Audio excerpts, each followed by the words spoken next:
China. And the second point was that, of course, towards the end of the 50s and in the early 60s, Soviet-Chinese relations were very strained. And I really couldn't conceive that someone like Ilyushin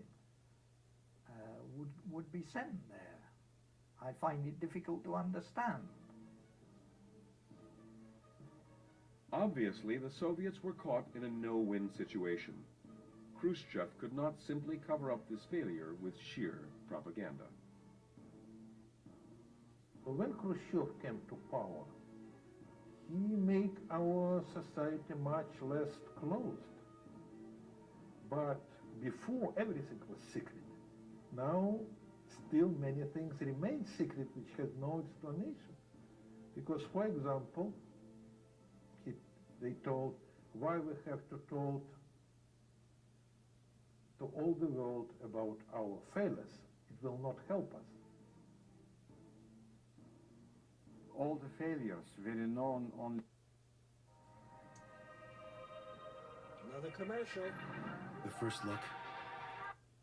To a narrow circle, and you know, there was kind of oral history. You know, you could learn from friends what happened at the launch, but it was amazing that now, in retrospect, we did not have more failures. I think the way government tried to hide the failures was really detrimental for the program. People wonder why did they not disclose catastrophes? Well, I mean, the easy answer, of course, is that it was embarrassing. Big rocket explosion. Marxist-Leninist economics and Marxist-Leninist politics prided itself on being a scientific, objective analysis of human and natural law.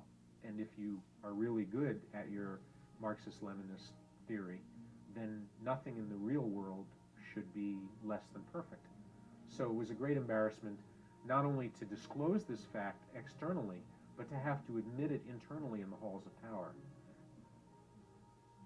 I think they were put in a situation then that they didn't have somebody they could present to the public. And here, Khrushchev had been using the space program as one of his big propaganda hammers. And to have this kind of failure, it was intolerable. In an almost unbelievable coincidence, on Saturday, April 8, 1961, the day after Ilyushin's ill-fated mission, an internal meeting was quickly scheduled by Korolev for various members of the military and government for the purpose of introducing the next first man in space, Lieutenant Yuri Gagarin. This meeting, however, was not acknowledged until after Gagarin's flight, and the film documentation was not released for several years after the flight. It's difficult to single out any out of 6 splendidly trained cosmonauts, but it must be done. The Air Force Command recommends Senior Lieutenant Yuri Gagarin for the first flight in space with German Titov as the backup. In hindsight, it is very difficult to even imagine that the cosmonaut chosen to be the very first man in space would be named so hastily and on a Saturday with only 3 or 4 days of preparation before the most historic launch in human history was to take place. By comparison to the heroic record-setting test pilot Ilyushin, Gagarin was not even in the same league. He had just recently graduated from flight school and was considered a novice pilot without a single noteworthy achievement to his credit. Gagarin was, however, young, articulate, attractive, and a committed member of the Communist Party.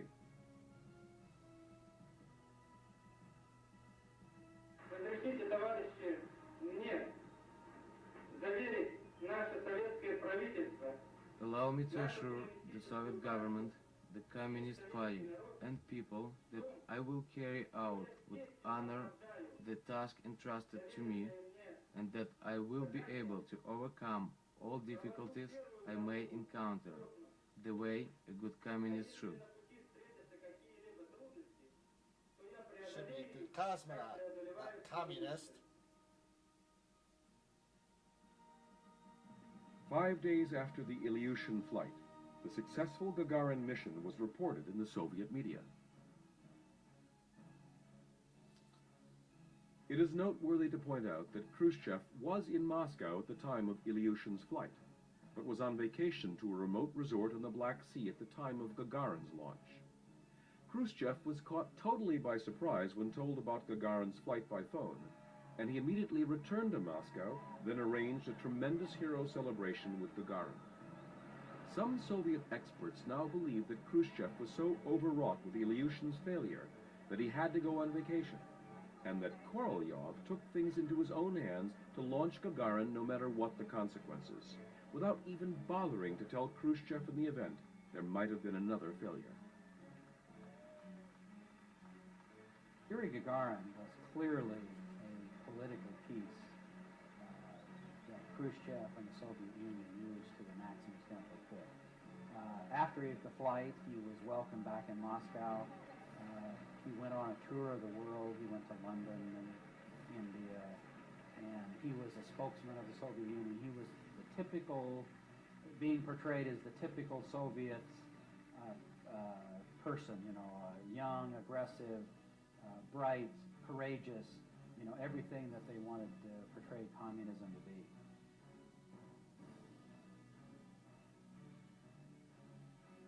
An interesting note in a recently declassified State Department document reveals that the leaders of almost every country sent Khrushchev gifts and congratulatory letters over Gagarin's successful flight, with China being the sole exception, choosing to remain mysteriously quiet during the entire affair. However, China did send congratulatory letters to the Soviet leadership on all subsequent Soviet space missions. Perhaps this was the subtle way China could tell the world that they knew Gagarin was not the first man in space. With the successful flight of Gagarin, the Ilyushin flight became a non-event. As for those who knew the truth about Ilyushin, such as reporter Dennis Ogden, his informant, and the space program engineers and technicians involved in the flight, each was forced to participate in a conspiracy of silence driven by fear. I got a call from my superior. He told me in no uncertain terms to destroy everything I had on Vladimir and to just keep quiet about the whole affair. From the tone of his voice, I knew clearly that if I didn't do exactly as he said, my family and I would have one-way tickets and a permanent address change to Siberia. I was summoned to the press department. We need a car, truck or rail. To meet the head of the press 10 more department, a man minutes. called Hopefully Harlan. no more commercials. He had been instructed I think by there'll the be one more Central commercial. Committee to conduct an investigation into my story. He said, leaning across the table, I only want to know one thing. Who told you? I said, I'm sorry, I can't tell you. Why not? Journalistic ethics. And then he blew up in a big way, and he said, yes, but we want to know who told you, because this person has done great harm. Had I been what was called in Moscow a bourgeois correspondent, a non-communist correspondent, I'm sure I would have been expelled. There's no doubt about that. But it would have been very embarrassing for them to expel a communist correspondent. Through all the years of propaganda and denials, the story of Vladimir Ilyushin and his spaceflight had been relegated to the garbage can of hoaxes, myths, and fabrications generated by overzealous and imaginative Western reporters. Ogden himself was branded as a fantasy writer and flat-out liar. The Soviets, however, went to extraordinary measures to find out who Ogden's informant was. Ogden was constantly followed by the KGB in hopes of capturing his informant. Both Ogden and his informant feared for their very lives. I went to a reception, and I sensed that one of my minders was close behind. And as I walked through the door, straight ahead of me was my informant. And I knew that if my minder saw him and me together, that was it. He would know. And fortunately, my informant saw my minder and realized the situation and just ignored me.